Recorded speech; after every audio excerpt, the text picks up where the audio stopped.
હાલો મિત્રો, આજે હું તમને નંદુબાગમાં હવે આપણે બધી નોખી નોખી વેરાયટી જે છે ઓલ ટાઈમ બધી એમાં બધામાં ફ્લાવરિંગ ચાલુ થઈ ગયું છે. આપણી પાસે લગભગ 14-15 વેરાયટી છે ઓલ ટાઈમમાં. અને જે 14-15 વેરાયટી છે એના બધાના હું તમને એક એક વિડીયોમાં બધાના ઇન્ટ્રોડક્શન આપીશ. જે આપણી પાસે ફર્સ્ટ હું તમને આજે પહેલો વિડીયો છે આ નવું, આજે હમણાં વરસાદ ગયા પછીનો આજે 5 તારીખ અને 11મો મહિનો. અને આજનો વિડીયોમાં આપણે જે ઓલ ટાઈમ છે એમાં મેજોરિટી બધામાં ફ્લાવરિંગ ચાલુ થઈ ગયું છે. અને આજે હું તમને જે ઇન્ટ્રોડક્શન આપું જે છે આપણી પાસે આ ઝુમખાવાળી ઓલ ટાઈમ છે, જેની અંદર બધામાં ફ્લાવરિંગના બ્લડ દેખાવા માંડ્યા છે, તમે જોઈ શકો છો. અને આ વર્ષમાં આ 3 વાર આવે છે આપણી પાસે. એટલે આ 10મા 11મા મહિનામાં જે ફ્લાવરિંગ ચાલુ થાય, આપણે વરસાદના હિસાબે થોડુંક લેટ થયું, કારણ કે શિયાળું પવન વળ્યો નહોતો. નકર આપણી પાસે 10મા મહિનાની 15 તારીખથી જ ફ્લાવરિંગ ચાલુ થઈ જાય.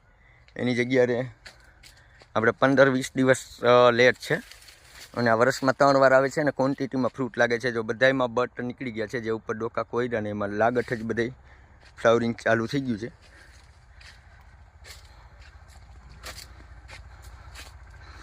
આ બધાની કે પહેલાં કેરી આની અંદર પાકવાની શરૂઆત થઈ જશે. આ 3જા મહિનામાં પાકશે અને 1લા મહિનામાં કાચી કેરીનું આનું હાર્વેસ્ટિંગ ચાલુ થઈ જશે.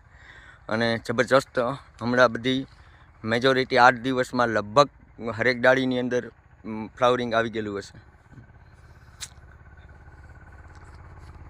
જે આપણી પાસે 16 વેરાયટી છે, જે 16 વેરાયટીના હું તમને ઇન્ટ્રોડક્શન આપીશ. આ બધી તો આપણી પાસે અત્યારે ઝુમખાવાળી છે, જે મસ્ત એની અંદર પહેલાં કોર લઈએ અને કોર લઈએ ને સીધા જ ઉપર બટ નીકળે ડાયરેક્ટ જ ફ્લાવરિંગના.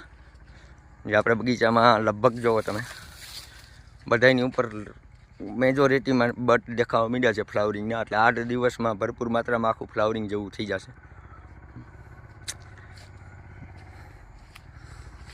કોઈ પ્રકારનો રોગ નથી અત્યારે આપણા આંબાની અંદર. એટલો વરસાદ થયો તોય કાંઈ વાંધો આવે એમ નથી.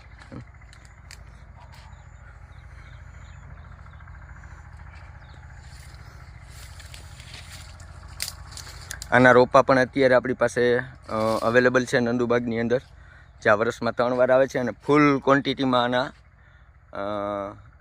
પ્રોડક્શનમાં આવે છે. એક ડાળીમાં 20થી લઈને 100 લગીને આપણી પાસે રેકોર્ડ છે કેરીના. અને એક તો પહેલાં આવે એટલે કાચી કેરીના ભાવ પણ ઝાઝા મળે છે.